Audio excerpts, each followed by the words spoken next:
Is Meghan Simone. So How great are you? To be back. So good to be back, and good to see you in the other chair. Yes. The other spot. And so today, you were here a few weeks ago, and we talked about the Mount Washington Valley Toastmasters, and we're going to talk some more about that and all the fun that we can talk about. Right, and I'm so excited that both you and Hans have attended a meeting since I was on the show. We have, and so you've experienced it firsthand. Yeah, we have. And we're going to try to definitely get to more because it was a lot of fun, and so we'll talk about that as we talk about. So give an overview of what Toastmasters is. Sure. Toastmasters is a public speaking and leadership group, nonprofit, and it's a place where people can come to be empowered and inspired and work on their public speaking and leadership in any capacity. It's a safe and non-threatening environment. And that was that was the thing I noticed when I went. Not to interrupt you, that would be very un-Toastmaster of me.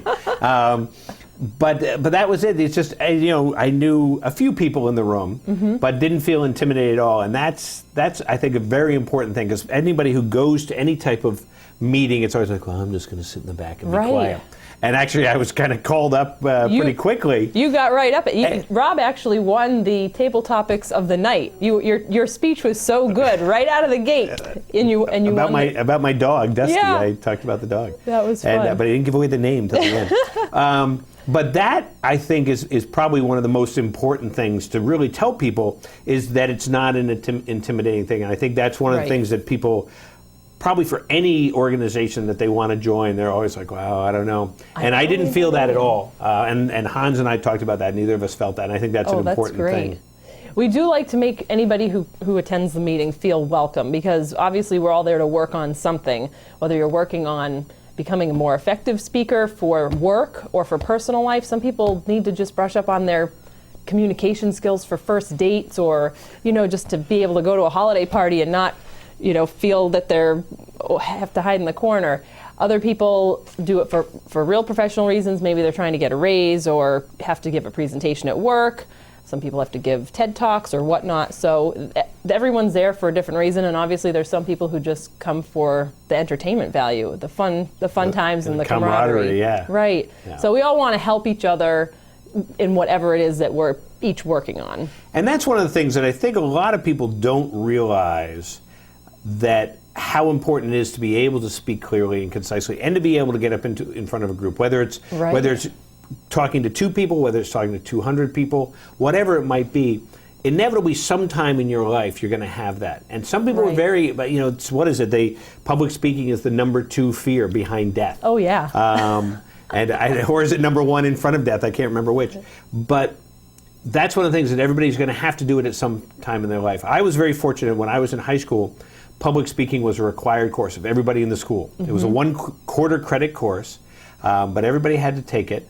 And it was awesome because we all learned that at a young age because we took it, I think, as sophomores. So 15 or 16 we were when we took that. And that was a great introduction. And all throughout life, you're going to have that in some way. Even no matter what your job is, you're probably going to talk with people. I mean, even in the Mount Washington Valley, we have servers in restaurants, bartenders, people working retail. And if you want to close more sales or upsell at the bar, the way you communicate, how's your body language? What is that saying to your customers? Your eye contact, the pace of your voice. Are you talking too fast, too slow? Do you sound confident? Yeah. All of those things can have a ripple effect and make you a more effective communicator and therefore potentially lead to more sales. Absolutely. So. And one of the things that I noticed, and Hans and I both noticed, was the Toastmasters Agenda. Oh, we love our agenda. The Toastmasters Agenda. It's not a loose agenda where it's like, well, Megan might speak. It's spelled right out. And so when I first looked at that, I'm like, well, that's kind of interesting, that it's 7:05, 7:10. But it makes so much sense because we've all been to meetings. Right. That somehow somebody starts the meeting and then somebody brings up something and maybe somebody tells a story and then somebody else brings up something else and the focus of the meeting has suddenly shifted. Now you're talking about maybe it's important for your business, but it has nothing to do with why the meeting was called. Exactly. And so that's one of the factors or one of the things that you teach there at Toastmasters. Right. At every meeting, the flow is the same, unless it's a specialty meeting where someone's giving an extra long presentation. We might mix it up, but every meeting's pretty much run the same. We introduce what every position is for the meeting, and then we get into the table topics, and then we do prepared speeches and evaluations. So different roles for the meetings. We start with something humorous for the day, and then we usually go into a thought of the day and a word of the day, because we're trying to expand people's vocabulary as well. So we put up a word, and the goal is to try and use those in your impromptu speeches. And then the person who is the grammarian explains their role, the counter explains their role, and that's the person that counts all the so, but, all the filler words. Absolutely. And then we have a quiz master. They explain their role. Their job is to take notes during everybody's speech so that later in the evening they can quiz people and test their listening skills, which is a very important thing, too. Absolutely. The timer explains their role. The manual evaluator explains their role for anybody working on specific projects. And then we go into table topics. Table topics are impromptu speeches, 1 to 2 minutes in length, and every week is a different theme. We'll get into what our theme is for this coming week in just a minute. And then after the table topics, everyone gets a chance to get up and speak if they want. Then we go into prepared speeches, and there's usually 2 prepared speeches per meeting. Yeah. And that could be somebody who's just starting out in Toastmasters wanting to give their icebreaker speech. That's where they'll tell us a little bit about themselves. It doesn't have to be, I'm Meghan Simone, I was born and raised in North Conway, New Hampshire. It could be something, I love adventure, and just talk about you and adventure. So it's something about you that, that's your first intro to Toastmasters, is your tabletop, is your icebreaker speech. And then at the end of the meeting, we do an evaluation and go through the prepared speeches and how the meeting could have run better, what people are working on, how to improve, question and answer, things like that. And it's very interesting because you don't realize a lot of those things. I think the and the counter Yeah. is an amazing thing. But then even like you say, the quiz master asking questions about, are people listening? Right. So, I don't know. Right. And that I thought was a great feature. So all of those different features, because again, they're all things that we're all going to encounter at some point in our life. And in terms of sticking on time, we do our best to end right at 8. And I think for me, this has definitely had a lot of crossover with dealing with people and dealing with business with other groups of people, and when we have Skype meetings or whatnot, just staying on track, because time is goes away. important, and you don't want to have a half-hour meeting turn into an hour-and-a-half meeting, and then the rest of your day is kind of right. And then there's the timer, and they hold up a card that says, so you have a minute left or half a minute left.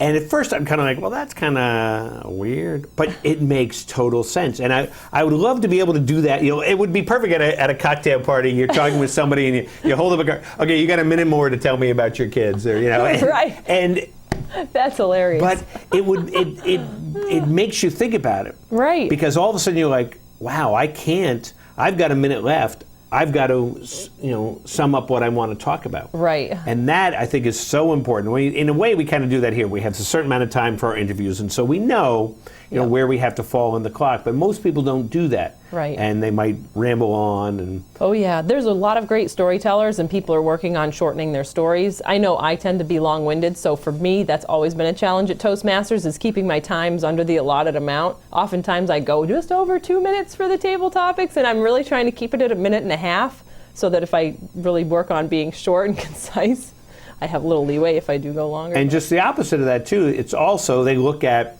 well, you're given 2 minutes to talk. Did you only talk for 30 seconds? Because sometimes you might think, oh my God, I've just talked for 5 minutes. No, you talked for 45 seconds. Right. And that's important too, because you want to be able to have the time, utilize the time, and speak for that amount of time. So you're not, so you knowing, yeah, I can cover this topic in 2 minutes. Correct.